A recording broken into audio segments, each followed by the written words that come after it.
आहे बारामतीमध्ये ईव्हीएमच्या गोदामातील सीसीटीव्ही बंद केल्यामुळे मोठा वाद निर्माण झालेला आहे। गोदामामधील सीसीटीव्ही तब्बल 45 मिनिटे बंद होते। सुप्रिया सुळेंचे निवडणूक प्रतिनिधी लक्ष्मीकांत खाबिया यांनी या संदर्भात आक्षेप घेतली आणि त्यानंतर तक्रार सुद्धा केली आणि त्यानंतर हा प्रकार समोर आलाय। सीसीटीव्ही बंद असल्यामुळे काहीतरी काळबेर होण्याची शक्यता आहे असा संशयही लक्ष्मीकांत खाबिया यांनी वर्तवलाय। आपण या दोन दृश्यांच्या माध्यमातून पाहू शकतो। सुरुवातीला सीसीटीव्ही मॉनिटरिंग बंद होतं आणि त्यानंतर 45 मिनिटांनी हे मॉनिटरिंग पुन्हा सुरू करण्यात आलं। तर आपण हे दोन दृश्य पाहतोय। पहिल्यांदा सीसीटीव्ही बंद होतं आणि त्यानंतर 45 मिनिटांनंतर हे सीसीटीव्ही मॉनिटरिंग पुन्हा एकदा सुरू झालेलं आहे।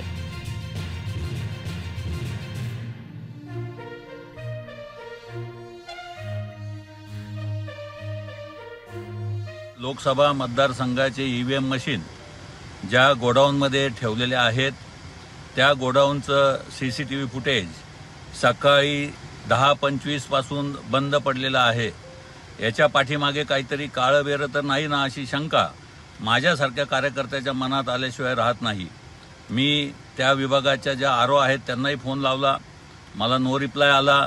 त्यानंतर संबंधितांशी सारखं बोलायचा प्रयत्न करतोय। तिथं टेक्निशियन अवेलेबल नाही, तिथं आमची लोक उपस्थित आहेत, त्यांना गोडाऊन नेऊन दाखवत नाही। पोलीस म्हणतात आम्हाला त्याच्याबद्दलच्या सूचना नाहीत। माझी विनंती आहे प्रशासनाला, काय चाललंय काय हे। याच्यामध्ये जेव्हा ईव्हीएम मशीन तिथे ठेवल्या गेल्या होत्या तेव्हा आम्ही लगेचच त्या सीसीटीव्हीचा ऍक्सेस मागितला, जो देण्यासाठी यांना 3 दिवस लागले। जे सीसीटीव्ही तिथं होते तेच सुद्धा बंद पडलेले आहेत। म्हणजे उद्या जाऊन असं म्हणावं लागेल की जेव्हा आपण डिफेन्स सिस्टम्स आहेत त्या डिफेन्स सिस्टम म्हणजे तिथं बंद पडल्या तर आपल्या या देशाची कशी परिस्थिती असेल तशी लोकशाहीच्या बाबतीत ती सीसीटीव्ही बंद पडल्यासारखं आहे। आम्ही त्याच्यावर ऑब्जेक्शन घेतलेलं आहे, त्याच्यावर कारवाई करा आणि काय एक्झॅक्टली झालं हे आम्हाला सांगा असं आम्ही विनंती केलेली आहे। आणि या संदर्भात एक आणखी महत्त्वाची बातमी समोर आली आहे। साम टीव्हीच्या बातमीनंतर अखेर बारामतीच्या ईव्हीएम गोडाऊन मधील सीसीटीव्ही आता सुरू झालेले आहेत। इलेक्ट्रिक कामासाठी केबल काढण्यात आल्यामुळे सीसीटीव्ही बंद होते असं स्पष्टीकरण निवडणूक अधिकाऱ्यांनी दिलेलं आहे। बारामतीच्या ईव्हीएम गोडाऊन मधून सीसीटीव्हीला आता सुरुवात झालेली आहे। सुरुवातीला हे सीसीटीव्ही बंद होते, मात्र या संदर्भातली बातमी दाखवताच आता सीसीटीव्ही पुन्हा एकदा सुरू झालेत। या संदर्भात शरद पवार गटाचे निवडणूक प्रतिनिधी लक्ष्मीकांत खाबिया यांनी सुद्धा तक्रार केली होती। साम टीव्हीने ही बातमी दाखवल्यानंतर हे सीसीटीव्ही आता सुरू झालेत।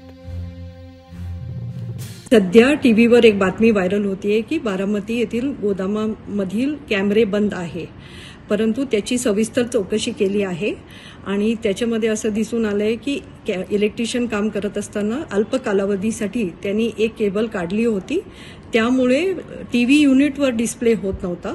मात्र सर्व कॅमेरे फंक्शनल आहे, सर्व डेटा त्या कालावधीचा देखील इंटॅक्ट आहे आणि आता कुठलीही प्रकारची अडचण नाही। सर्व प्रक्षेपण हे आपल्याला टीव्ही युनिटवर व्यवस्थित दिसत आहे आणि कुठल्याही प्रकारची अडचण नाही।